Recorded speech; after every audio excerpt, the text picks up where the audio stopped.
नमस्कार. M S मराठीमध्ये आपल्या सर्वांचं स्वागत. मी नाता सावंत. भारतरत्न विश्वरत्न डॉक्टर बाबासाहेब आंबेडकरांची 135वी जयंती मूकबधीर निवासी शाळा टेंभुर्णी येथे उत्साहात संपन्न करण्यात आली. यावेळी सर्व विद्यार्थी, पालक, सर्व शिक्षक वृंद, त्याचबरोबर एम एस मराठीची सर्व टीम यावेळी उपस्थित होते. यावेळेस त्यांच्या प्रतिमांचं पूजन माझ्या हस्ते म्हणजे नाता सावंत यांच्या हस्ते करण्यात आलं. यावेळी विद्यार्थिनींनी, मूकबधीर निवासी शाळेतील विद्यार्थ्यांनी अप्रतिम डान्स सादर केला. यावेळेस मनोगत व्यक्त करताना मी माझे विचार व्यक्त केले.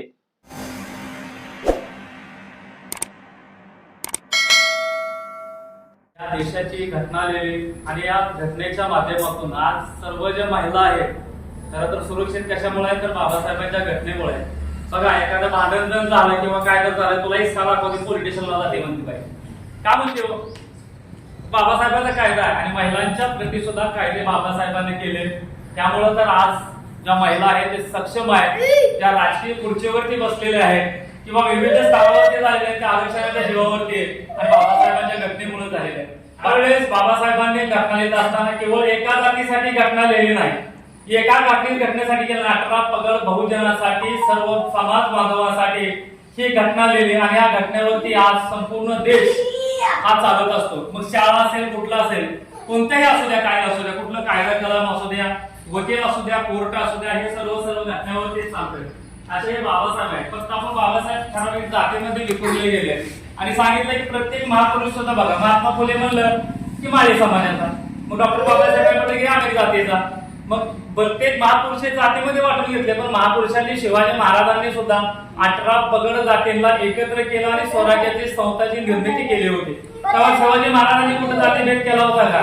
नव्हता केला. तर ह्या महापुरुषांनी कधीही जातीभेद केला नाही. मग आपण जातीभेद का करतो? कुठेतरी हे थांबलं पाहिजे. आणि खरं तर संविधान ज्यांनी वाचले, बाबासाहेबांचा अभ्यास केला, ज्याला बाबासाहेब कळले, त्याला जगामध्ये शांततेचा कुठला धम्म असेल तर तो बुद्ध धम्म आहे. धम्म आणि धर्म यामध्ये सुद्धा फरक आहे. जर आपण वाचन केलं तर त्याचा नक्की आपल्याला अभ्यास होणार आहे. आणि महाराष्ट्रामध्ये नाही, देशामध्ये नाही तर जगामध्ये सुद्धा बाबासाहेबांची जयंती मोठ्या उत्साहानं केली जाते.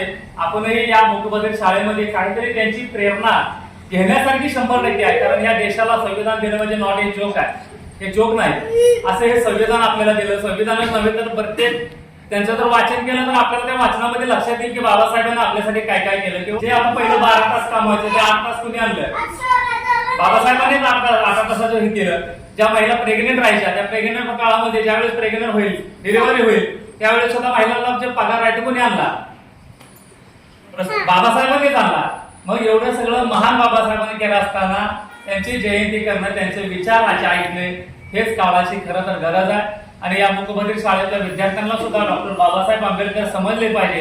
आणि त्यांचे खरं तर माझ्या माहितीनुसार की बाबासाहेब सुद्धा आपल्या वर्गात आपण संविधान आपण वाचतो. बाबासाहेब वर्गाच्या बाहेर बसले आणि वर्गाच्या बाहेर बसून हे सगळं संविधान लिहिलं. पण वर्गाच्या बाहेर बसून संविधान लिहिणारे डॉक्टर बाबासाहेब आंबेडकर फक्त सांगितले जात नाही. ते आपण खरं तर तरुण पिढीला, या मुलांना सांगण्याची गरज आहे. बाबासाहेबांचा त्याग काय होता, अस्पृश्यता किती त्यावेळेस होती.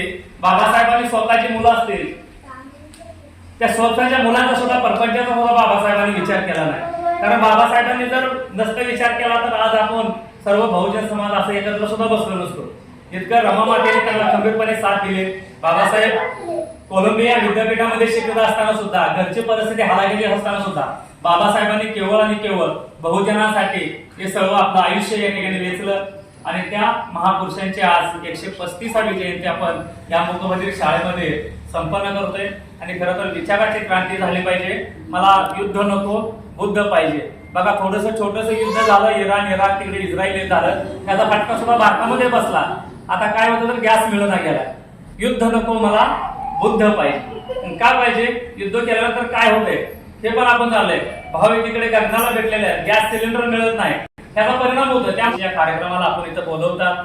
आमच्या हस्ते कुठलाही महापुरुषांची जयंती असली तर त्या ठिकाणी पूजा केली जाते, त्यांना विनम्र असं अभिवादन केलं जातं. असं स्नेह, असं प्रेम आपल्यावर असू द्या. आणि डॉक्टर बाबासाहेब आंबेडकर आपल्याला घराघरात पोहोचले पाहिजे. त्यांचे कार्य आतापर्यंत या पिढीला करणे फार गरजेचं.